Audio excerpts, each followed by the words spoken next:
pemirsa Hidup Sehat TV One, kembali lagi bersama saya Dr. Enita Arlin dan juga rekan saya. Hai, saya Dr. Vito Damayan dan kali ini kita akan bahas kembali hal yang menarik mengenai susu. Orang semua udah tahu bahwa susu ini adalah minuman yang bergizi, tapi mungkin sedikit yang tahu ini bedanya apa susu kambing, susu sapi dan susu yang lainnya mungkin iya, ya. Betul, karena jadi viral nih akhir-akhir ini dibilang susu kambing itu banyak banget manfaatnya. Sampai untuk pandemi katanya bisa buat COVID-19. Wow. Nah, kali ini kita sudah bersama dengan pakarnya, Dr. Ida Gunawan, spesialis gizi klinik konsultan. Dr. Ida, selamat pagi. Selamat pagi, dokter. Sehat, dokter. Yes. Ya, dok, ini fakta atau mitos nih ya, dok ya, banyak yang beredar di masyarakat. Minum susu kambing ini dapat meningkatkan imunitas tubuh dan juga lebih mudah diserap. Ini fakta atau mitos? Ya, ini adalah fakta. Wah, ya. fakta. Jadi, kalau kita bilang nutrisi susu kambing itu bisa membantu meningkatkan daya tahan tubuh, iya betul ya. Tapi kalau hanya mengandalkan nutrisi dari susu kambing ini bisa untuk mencegah si COVID, itu adalah mitos, itu adalah salah ya.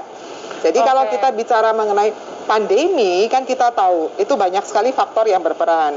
Yang paling penting adalah jangan lupa terapkan protokol kesehatan 6M. Betul. Nah, kemudian lakukan vaksinasi, lalu tingkatkan daya tahan tubuh. Betul. Nah, meningkatkan daya tahan tubuh kan tidak semata-mata hanya dari susu, ya. Jadi kita harus menjalankan gizi yang seimbang. Yes. Nah, di dalam gizi seimbang itu harus cukup karbohidrat, protein, lemak, vitamin, mineral, serat, dan juga cairan. Ya. Nah, si susu ini dia kaya akan protein, lemak, vitamin, mineral, dan juga ada karbohidratnya. Meskipun di dalamnya ada laktosa. Jadi memang susu ini bukan satu-satunya gitu ya. Tapi dia bisa ikut membantu, itu betul.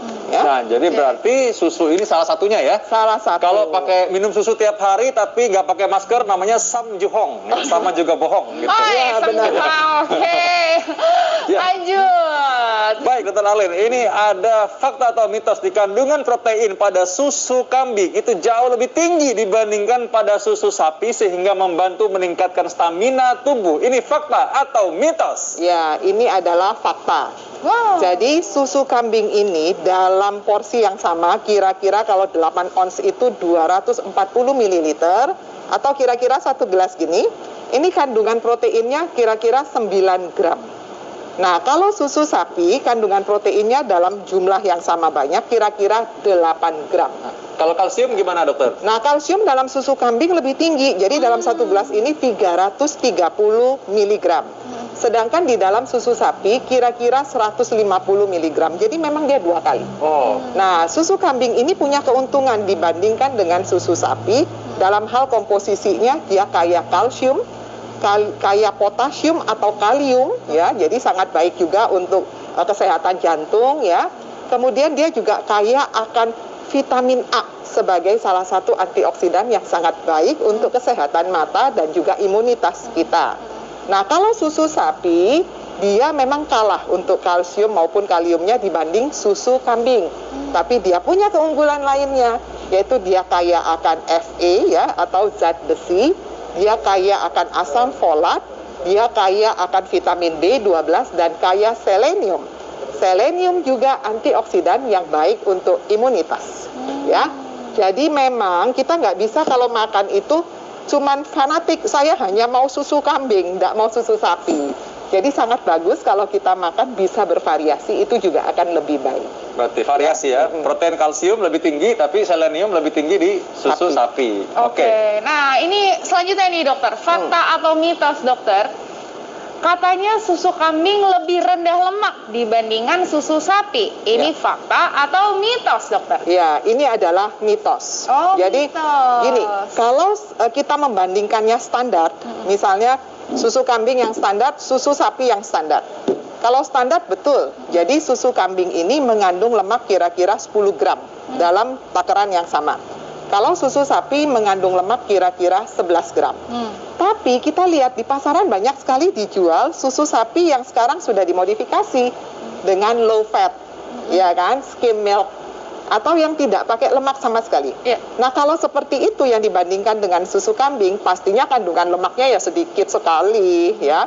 Jadi kalau susu kambing standar yang lemaknya 9 gram dalam 1 gelas, dibanding dengan skim milk atau yang rendah lemak dari susu sapi, banyak kan di pasaran kita lihat, lemaknya tuh cuma 3 gram, 2-3, ya pasti lebih rendah. Ya, tapi kalau misalnya dibandingkan segar sama segar nih dok, lebih susu tinggi. sapi dan susu kambing, Maka lebih tinggi susu sapi, susu kambing sapi lebih sedikit. tinggi. Ya. Oke. Nah, baik, dok. Ini kalau misalkan dari penampilan aja ya, Ya. kita bisa nggak sih bandingkan susu kambing dan susu sapi gitu? Ya, secara penampilan memang agak sulit, ya. Tapi di beberapa jurnal dikatakan bahwa susu kambing ini lebih thicker, jadi dia konsentrasinya lebih tipis, lebih encer mungkin penampilannya ya.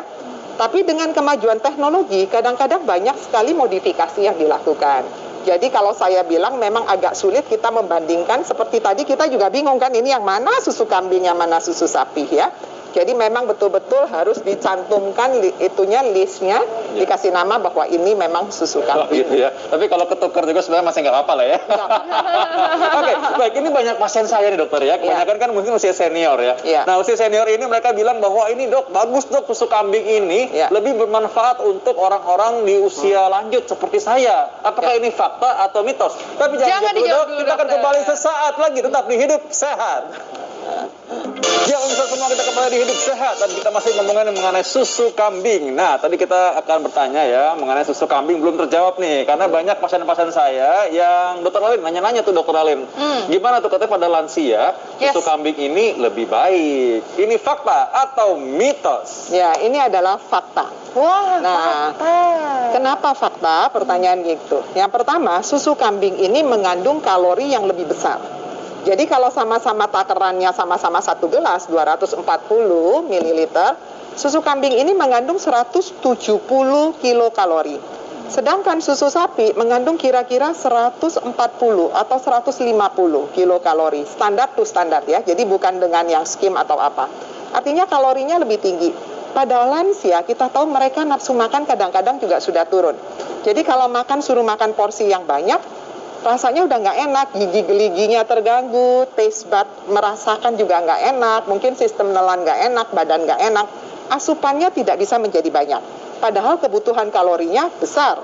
Nah, salah satunya bisa ditambahkan dengan susu kambing ini ya. Yang kedua, susu kambing ini dikatakan dia lebih mudah untuk diserap, ya, karena konsentrasinya menjadi lebih encer. Jadi lebih mudah diserap oleh tubuh dibanding yang lebih kental, lebih pekat ya. Nah, oleh karena itu pada lansia kita tahu sistem pencernaan juga sudah tidak sebagus dulu masih muda. Sehingga kalau diberikan yang lebih encer, lebih mudah diserap, pastinya asupan kalorinya, absorpsinya menjadi lebih baik.